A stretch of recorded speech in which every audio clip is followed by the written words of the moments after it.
कथावाचक पंडित प्रदीप मिश्रा ने भगवान चित्रगुप्त पर की गई आपत्तिजनक टिप्पणी के लिए सार्वजनिक रूप से माफी मांगी। बता दें कि पूर्व में कथावाचक पंडित प्रदीप मिश्रा के सर पर नारियल लग गया था, जिसके बाद कथावाचक पंडित प्रदीप मिश्रा ने राधा रानी पर किए गए बयान के कारण भी उन्हें मथुरा वृंदावन में नाक रगड़कर माफी मांगनी पड़ी थी। फिर मिश्रा ने भगवान चित्रगुप्त पर की गई आपत्तिजनक टिप्पणी के लिए सार्वजनिक रूप से माफी मांगी है और कई संगठनों और कायस्थ समाज के सदस्यों ने शिकायत दर्ज कराई एवं सार्वजनिक माफी की मांग की थी, जिसके बाद माफी कुबेश्वर धाम सीहोर में एक प्रेस वार्ता के दौरान मांगी गई, जिसमें पंडित मिश्रा ने कहा कि यदि किसी की भावनाएं आहत हुई हैं, तो वे दिल से क्षमा याचना करते हैं।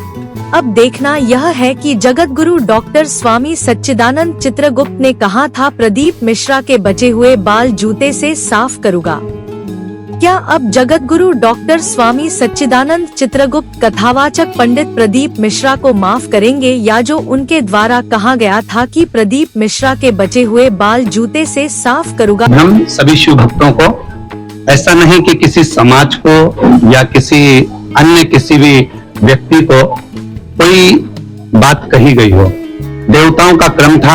शिव महापुराण की कथा महाराष्ट्र में चल रही थी, जो सोशल मीडिया पे भी डली हुई है।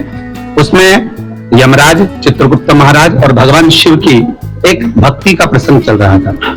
यमराज को घबरा कर भागा। यमराज ने कहा किसको भेजूं? फिर अगला संदेशा चित्रगुप्त को भेजा, जाओ। तो कहा इस मुछंदर के साथ नहीं जाओ। चित्रगुप्त, फालतू की बात करना मत, सबका हिसाब रखना, मेरा हिसाब मत रखना।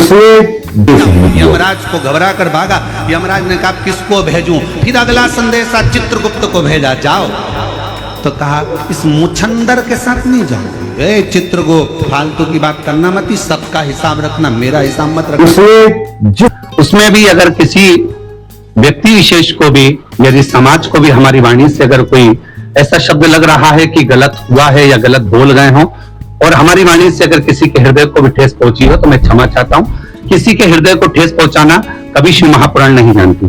शिव महापुराण हमेशा जगत का कल्याण का कार्य करती है और जगत कल्याण की ही बात करती है।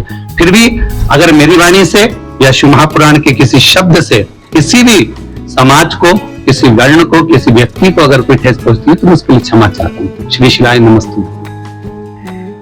अरे ओ प्रदीप मिश्रा, सुन, तेरा अंत समय आ चुका है। तेरा काल तुझे पुकार रहा है। तेरे द्वारा किया गए तत्व और जिस भाषा शैली का तूने हमारे इष्ट, हमारे देव, हमारे प्रभु पर जो टिप्पणी की है, इसका जवाब भी तुझे हम उसी भाषा में देंगे। तेरी अभद्रता, तेरी नग्नता का अब परिचय पूरी दुनिया के सामने दिखाया जाएगा। और तेरे सर पर जितने बाल बचे हैं ना, मैं श्री चित्रगुप्त पीठ का पीठाधीश्वर जगत गुरु चित्रगुप्ताचार्य डॉक्टर स्वामी सच्चिदानंद आज साफ तौर पर तुझे कहता हूं, कानूनी दायरे में लाकर भी सजा दिलवाऊंगा। और तू जहां मिल गया, तुझे भरे मंच पर तेरे बचे हुए सर के बाल अपने जूतों से साफ करूंगा, क्योंकि इसी लायक है। तू सुधरने वाला नहीं है, तू अपनी हरकतों से बाज आने वाला नहीं है। तुझे कथा में हमारी देवी देवता मिलते हैं पास होने के लिए। तो अपने कथा के नाम पर जो ढोंग रचता है, उसका तुझे हर हाल में भुगतान करना पड़ेगा। तुझे कौन सिखाता है? तू किसका एजेंट है? किसके लिए काम कर रहा है? तू हिंदू सनातन देवी देवताओं का उपहास उड़ाता घूमता है, कभी राधा रानी पर। और आज तूने भगवान चित्रगुप्त जी, तू जानता क्या है प्रभु के बारे में? कौन है भगवान चित्रगुप्त जी? जा पहले समझ, जान। अंधे इंसान, तुझे अपनी करनी का दंड बदलना होगा।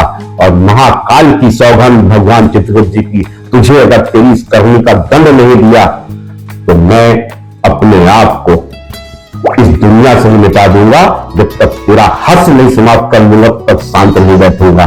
तेरी औकात और तेरी भाषा शैली का अब तुझे जवाब तेरी भाषा में दिया जाएगा। जय श्री चित्रगुप्त।